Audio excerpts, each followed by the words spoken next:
The forest was cooler than the sunny plains. It was filled with shadows and bird calls. "Where are you?" Jack shouted.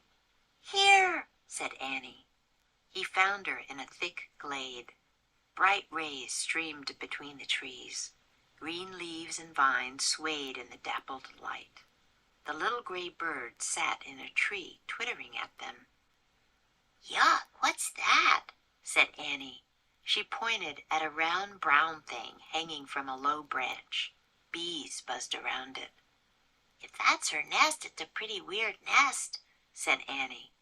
"That's not a nest," said Jack. "It's a beehive. Don't you see the bees?" "Yikes," said Annie. She stepped back from the tree, but the little bird darted at the beehive and pecked at it. "What's she doing?" said Annie. The bird kept pecking at the hive. "I don't know. Maybe she's as nuts as you," said Jack. "Look her up in the book," said Annie. "See if it says she's nuts." "Are you kidding?" said Jack. "That nutty bird isn't going to be in this book." "Just look." Jack opened his Africa book. He kept turning the pages. Just as he thought, there was no gray bird in the book. "Forget it," he said. "Keep looking," said Annie. Jack turned one more page, and there it was. A little gray bird, a beehive, and a tall painted warrior with a spear. "I don't believe this," said Jack. Then he read aloud. "This bird is called a honey guide.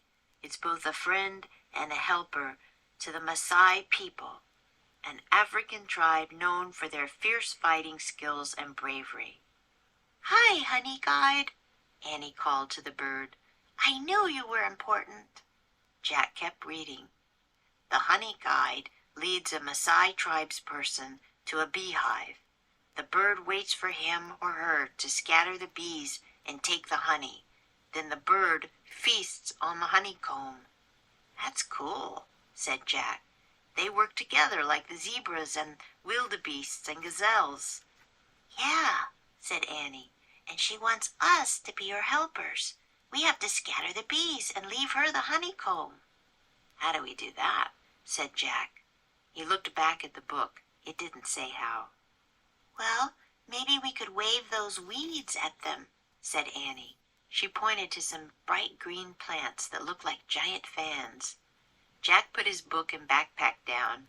He and Annie pulled up the weeds. They waved them near the tree, and the bees scattered. Next, Jack grabbed the tree branch and jiggled it. The hive fell to the ground and broke open. Annie stooped and stuck her finger into the golden honeycomb. "Yummy," she said when she tasted the honey. "Try it." Jack stuck his finger in the honeycomb too. He licked off the golden honey. It was the sweetest honey he had ever tasted. "Now the honey guide can get to her honeycomb," said Annie. "Yeah, but she better hurry before the bees come back," said Jack.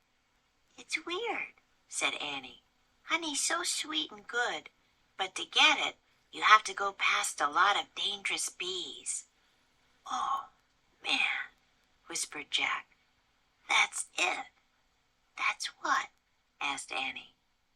Jack said Morgan's riddle. "I'm the color of gold and as sweet as can be, but beware of the danger that's all around me. What am I?" "I get it," Annie whispered. "Honey." "Honey," said Jack, nodding and smiling. "That's it. We've answered Morgan's riddle. Let's go home." He stood up to leave. He gasped. Standing in the shadows was a tall man with a spear and a curved sword hanging from his belt. His face was painted in fierce, bright colors. Jack knew at once what he was, a Maasai warrior. "Hi there," Annie said in a small voice. ㅅ매직트리하우스 Book 11 Lions at Lunchtime Chapter 7.